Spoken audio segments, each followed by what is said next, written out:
Hello everyone, I'm Sofi. I'm currently at Kecara Forest Retreat, Bentong, Malaysia. And today I'll be continuing on to read the promise, the biography of my guru, His Eminence, the 25th Sam Tuku Rinpoche.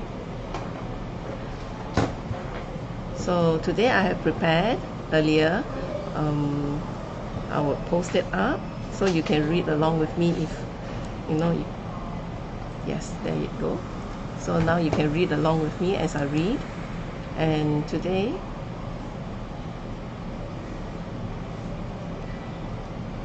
I'll read from the page 35, which is Rise to Fame. Right. So uncommon for his time, Khentrul Thupten Lamsang Rinpoche had the wisdom and compassion to give spiritual and secular advice that most suited the people and conditions that he had encountered. While it is accepted and even expected that a monk may be highly knowledgeable in spiritual matters, he would not necessarily be able to relate to worldly matters accurately in order to help lay people in their secular concerns. Khentrul Rinpoche's unique ability to understand, advise, and help the lay community made him very well loved and respected throughout Pauri, especially in Samdrup Cheling and later in Rizong Butong Monastery. As their faith and trust in Khentrul Rinpoche's clear discernment between right and wrong grew, and as his understanding of the ways of secular life increased, people would seek his guidance and readily listen to his advice. He eventually assumed the role of both spiritual and secular head, sometimes standing in as a judge for legal matters that could not be otherwise resolved. From his consistent display of wisdom and compassion, Khentrul Rinpoche became very powerful and famous throughout the area, even among neighboring Indian and Chinese communities. Based on the accounts of some of his students who are still alive today in Tibet monasteries in India, such as Geshe Ngawang Tashi, Khentrul Rinpoche's method of turning the wheel of Dharma brought him many followers and students within Tibet and from surrounding countries such as India, China, Nepal, and Bhutan. Khentrul Rinpoche attracted businessmen and traders who traveled to Pauri just to seek his advice and blessings, as well as requests for pujas or more, a method of divination to be performed for them. Khentrul Rinpoche is remembered and revered for going out of his way to relieve the sufferings of lay people by giving monastery assistance to the poor, paying their bills, giving food, and paying off the loans of people who were in desperate situations.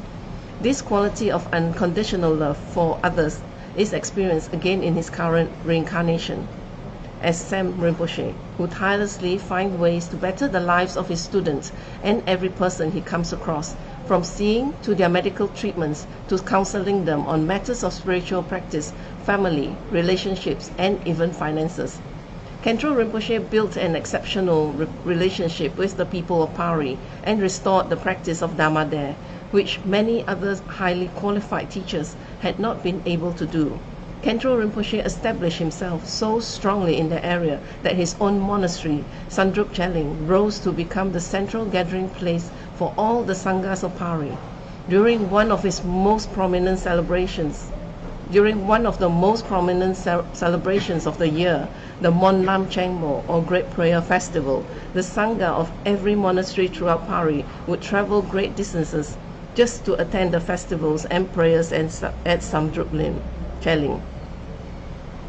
For the community of Rizong Butong, Khentrul Rinpoche created conducive conditions for the monastic community to come and remain in the area, which in turn created stability in Dharma and allowed for spiritual activities to flourish in the region. Let me stop here. I put you into this other page. There you go. Reviving the fragile monastery and community to a state that far exceeded what it had once been. The benefit Khentrul Rinpoche bestowed upon the Rizong Butong community was so significant that he was given the name Rizong Butong Rinpoche, a name he is still known by today. For his countless contributions, Monks also refer to Khentrul Rinpoche as Kamsam Wangdu, meaning controller of the three realms, a term used to describe someone who is very powerful and influential in the most positive ways. Khentrul Rinpoche was also known for his devotion to Dorje Shugden and the special connection he created between the lay people of Pari and this Dharma protector. He instituted a tradition of lay people performing monthly Dorje Shugden pujas for their spiritual and secular well-being, something that was not readily available for the lay community at that time. Khentrul Rinpoche often consulted Dorje Shugden for advice via the oracle in Rizong Butong Monastery. During the trance, Dorje Shugden would address the congregation in song, and Khentrul Rinpoche, being the only person who understood what the protector said, would write down his instructions. The oracle also took trance of Kache Mapo and Namka Bazin, who spoke in Mongolian, a language which Khentrul Rinpoche understood. This would not be the only oracle at Rizong Butong Monastery. So willing was the community to assist him in his work that Khentrul Rinpoche also had the assistance of 3 or 4 other oracles who resided at Rizong Butong at separate times. 2 of them, including the Choyang oracle and Lakpa Dongdrup, a monk of Dungka Monastery, also took trance of Dorje Shugden. Another oracle would take trance of a powerful mountain deity known as Langpu Sangha,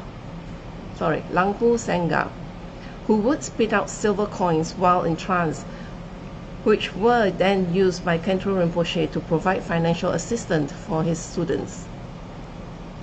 Khentrul Rinpoche's devotion to Dorje Shugden was unparalleled, and he was directly responsible for the establishment and spreading of Dorje Shugden's practice in Pari.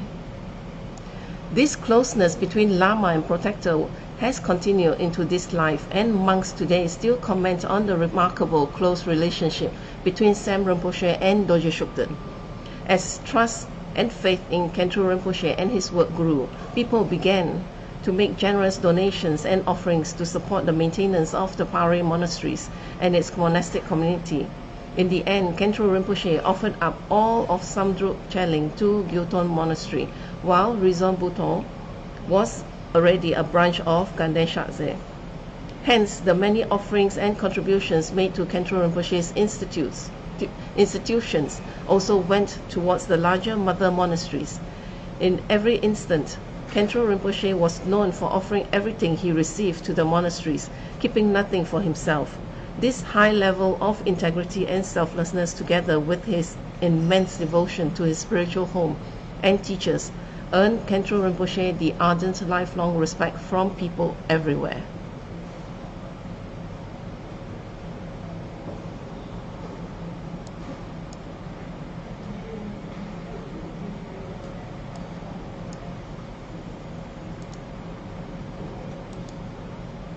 Here is a picture. The caption is His Holiness Kapje Trijang Rinpoche.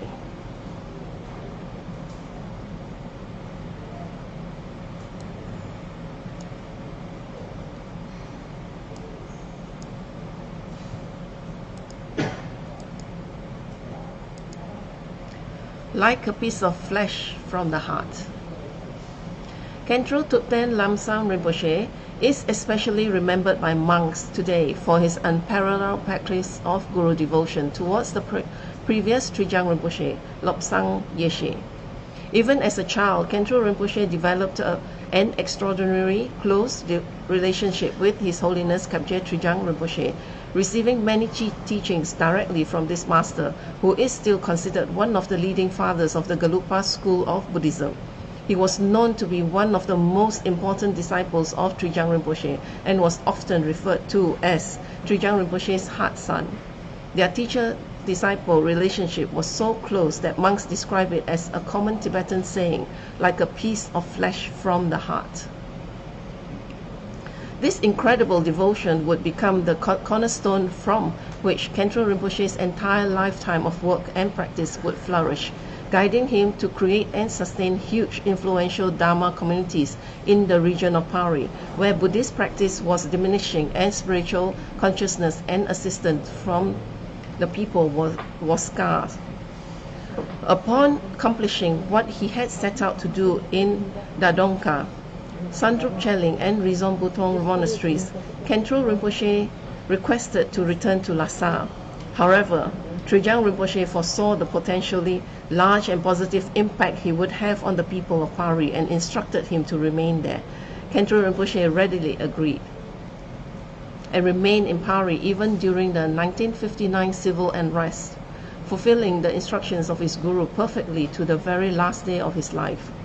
Khentrul Rinpoche had such strong devotion to his guru, so much so that the instructions of his guru would always override his personal goals and preferences. This trait, which Khentrul Rinpoche is still remembered for amongst the elders of the monastic community, continues to permeate in the practice of his current incarnation, Sam Rinpoche. Sam Rinpoche had also shown strong affinity to His Holiness Kapje Trijang Rinpoche from a very young age, with minimal exposure to the Dharma. When Sam Rinpoche came across a picture of Trijang Rinpoche in a book that he borrowed from a Dharma friend, the then young boy cried spontaneously, shedding uncontrollable tears. Although the young Sam Rinpoche did not know who the Lama was, he immediately made a photograph of the picture, framed it on a blue piece of cardboard, and kept it on his altar. It was only much later he learned that the Lama was Trijang Rinpoche, his previous life root guru. Today, this image still rests on Rinpoche's personal altar, and Trijang Rinpoche remains a central driving force for Rinpoche's practice, work, and vision for the future of Dharma. Khentrul Rinpoche is also remembered for having a especially close friendship with another Tibetan Buddhism's most revered lamas, His Holiness Kapje Dzong Rinpoche. Known and loved for his strict and wrathful ways, the previous incarnation of Dzong Rinpoche was very much respected throughout the Gelugpa school for his incomparable debate skills and mastery of ritual and tantras. As contemporaries, Khentrul Rinpoche and Dzong Rinpoche were both students of His Holiness Kapje Trijang Rinpoche and enjoyed a strong relationship for much of their lives, often regarded to be as close as brothers. Both shared a similar spiritual journey of being abbots of monasteries, as well as teachings in places far from their spiritual homes. Dzong Rinpoche was also famous for traveling to as far west as Los Angeles in America to bring Buddha's teachings to Western communities. It was during his visit to America in 1983 that Dzong Rinpoche would once again meet his old friend Khentrul Rinpoche in the form of a young boy sporting red hair, skinny jeans, and a heart full of passion for the Dharma. Sam Rinpoche had found his way back to the lineage, and his return to Dharma in this lifetime was sealed through an extraordinary strong bond with Dzong Rinpoche, whom he regards dearly as his root guru. Sam Rinpoche holds his student-teacher bond sacred and of the highest priority up until today, making it the sole basis from which all his practices and work arise.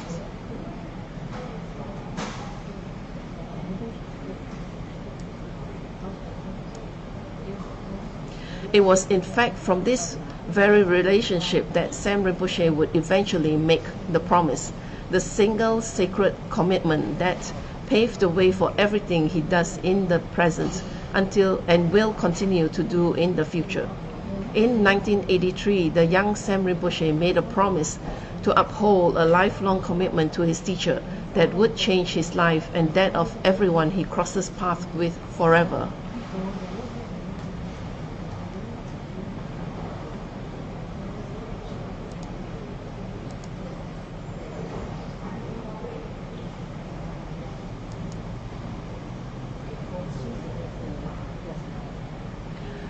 Auspicious Beginnings.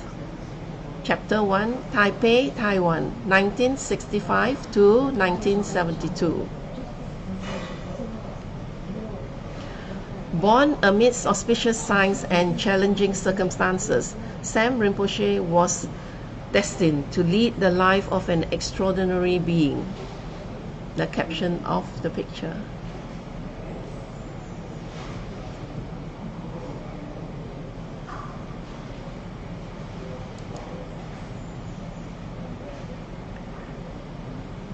a picture. Sam Rinpoche spent his earliest childhood living with a foster family in Taiwan. His foster mother, Shi Mama, and her family lived in an apartment on the third floor of this old, modest shop lot.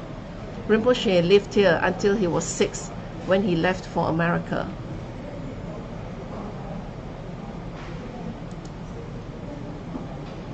Here's a couple pictures of Rinpoche.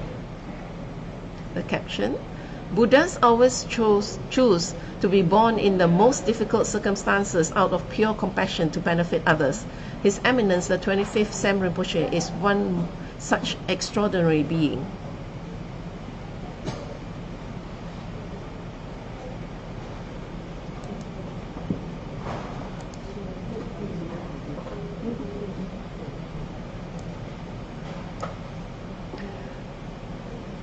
In Taiwan, in the early 1960s, Dewa Nimbo, a young Mongolian princess of Xinjiang, China, became romantically involved with Lobsang Gyatso, a Tibetan man working in Taipei at that time.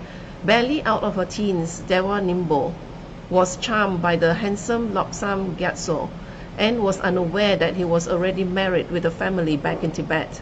By the time she discovered this, it was too late, as she had found herself with child, and her life would change forever.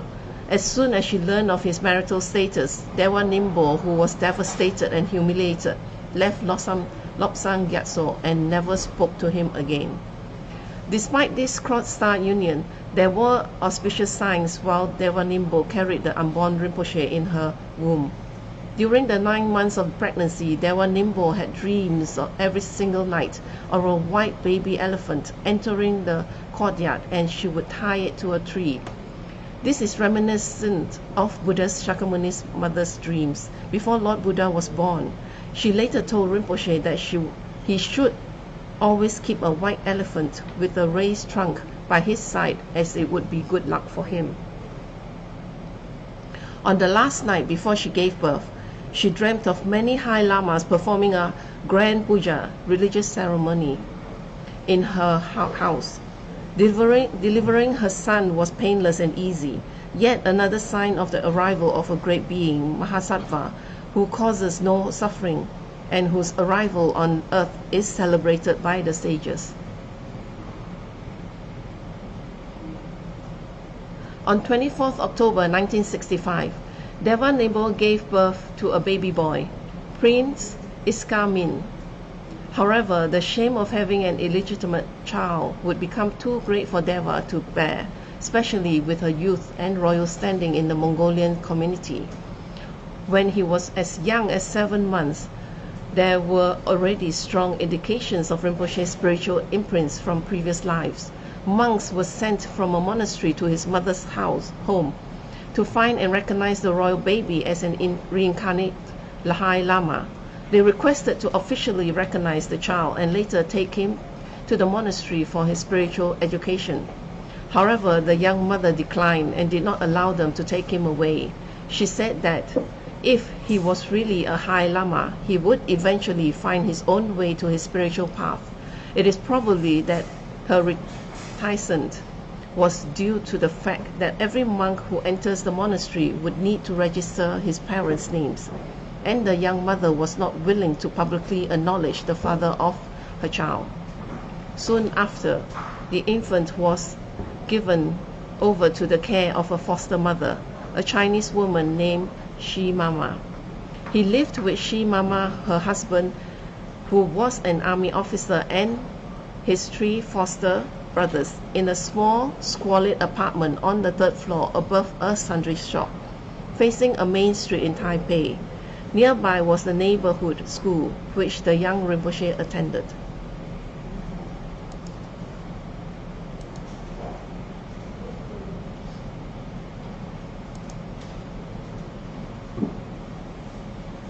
Here you see a picture of Rinpoche's mother. Dewa Nimbo had many auspicious dreams while she was pregnant with Rinpoche. The caption.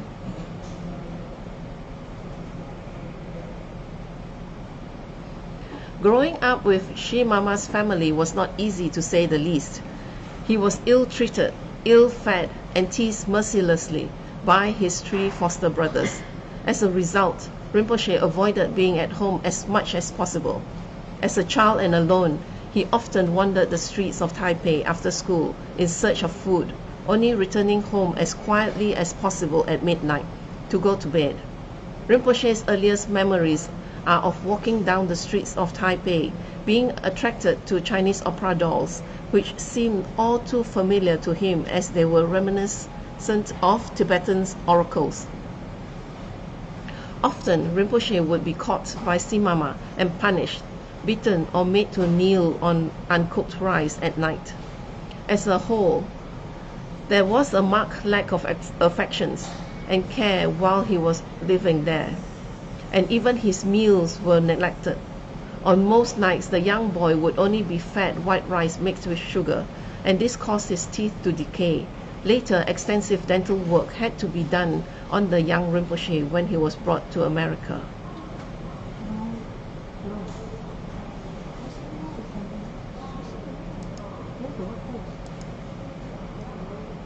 As you see, this is the royal family tree of His Eminence Sam Rinpoche. And his heritage starts from Genghis Khan.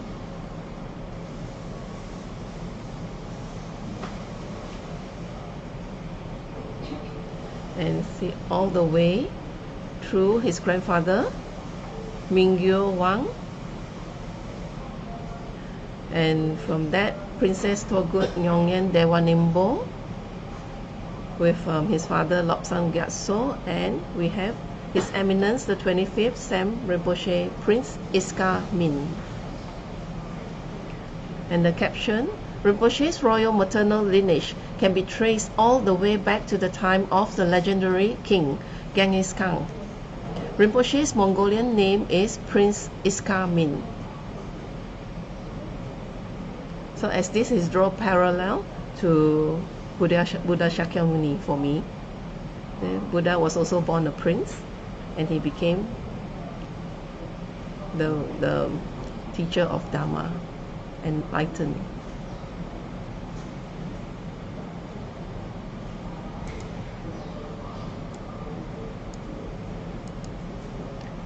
Next, the picture of Rinpoche's lineage.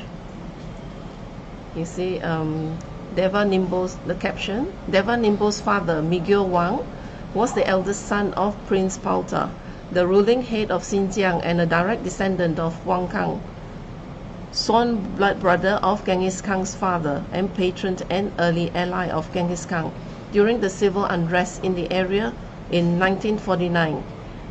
Mingyo Wang left Xinjiang with his family for Tibet, then onwards to India, and finally settled in Taiwan. And the next, Dewa Nimbo's mother, Queen Dechen, was well liked and respected in the Mongolian refugee community. And this is Rinpoche's mother. Rinpoche's mother, Dewa Nimbo, is a Mongolian princess, often referred to by her people as Togut Nyongyen, a respectful title for a royal princess of the Togut people. The next, Prince David Ming, is Dewa Nimbo's brother. He now lives in Taipei and is an author. And the next, Rinpoche's father, Lobsang Gyatso, used to be a monk and served as an assistant to Trosang Rinpoche.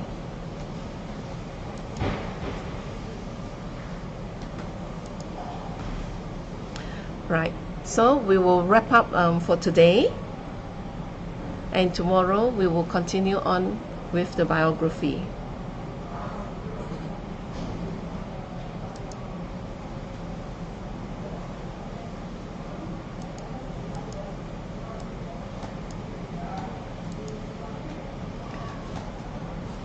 And so for now, I will go to the question section.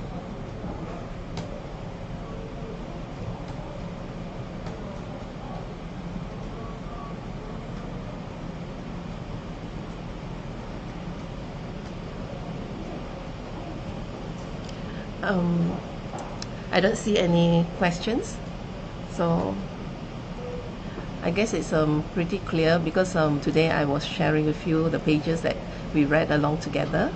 And so I hope to see you tomorrow. And I will wrap the session up now with a completion dedication in Tibetan. And don't miss tomorrow's session. It's so interesting, isn't it? Rinpoche's life. Jang Jo Sen Jo Rinpoche, Ma Ke Pa Nam Ge Yu Shi, Ke Pa Nam Pa Me Pa Yang, Gon Ni Gon Do Pe Wa Shu, Toni Toni Wa Rinpoche, Ma Ke Pa Nam Ge Yu Shi, Ke Pa Nam Pa Me Pa Yang, Gon Ni Gon Do Pe Wa Shu, Da So Ji Ni Sa Pa Ge Wa Di, Dan Dan Ru Wa Gu Na Gam Pa Dan, Je Pa Je Sun Lo San Tra Pai, Tam Ping Kim Po Ring Tu Sa Se Sho, Ke Wa Kun Tu Yan Da La Ma Dan, Ra Me Po, Cho Ki La Ma, Cho Cho Ching. Sa đam đăng yin yote razone do je chang yin pa ngato so ge wa di yu do da lama sang yo do ne jo wa chi ka ma lu pa le sa la go pa shu jo ki jiao po sung ka pa jo sun nam pa pe wa la ge ki sa ma si wa dang tung ki ma lu sang wa shu da dam sung yu do sun dan re wa sung yi la te ne ge wa lo san tra pa yi tam pa yu re ba yu shi ni mo de le sen de le ni me gun yan de le shi ni sen ta to de le pa kun chu sung ni jing gi lo kun chu sung yi ngo tru so kun chu sung yi tra si shu Jesu lama kusen lap ting ching nam ka treni cho chu ke badang lo sam tem pe dro me sap song yi dro e mun sa ta tu ni yu shi ga we ra we ko we shi kam dem pen dan de o ma lu yu ni chen en se wan ten sing get so yi sha pe shi de ba du den yu shi hom tom pe ngo tro ma lo pa den de da la sa du so ko dan den pa long chot nam ke pa so shik shup ten sel. Again, thank you for joining me, and I'll see you tomorrow. Thank you.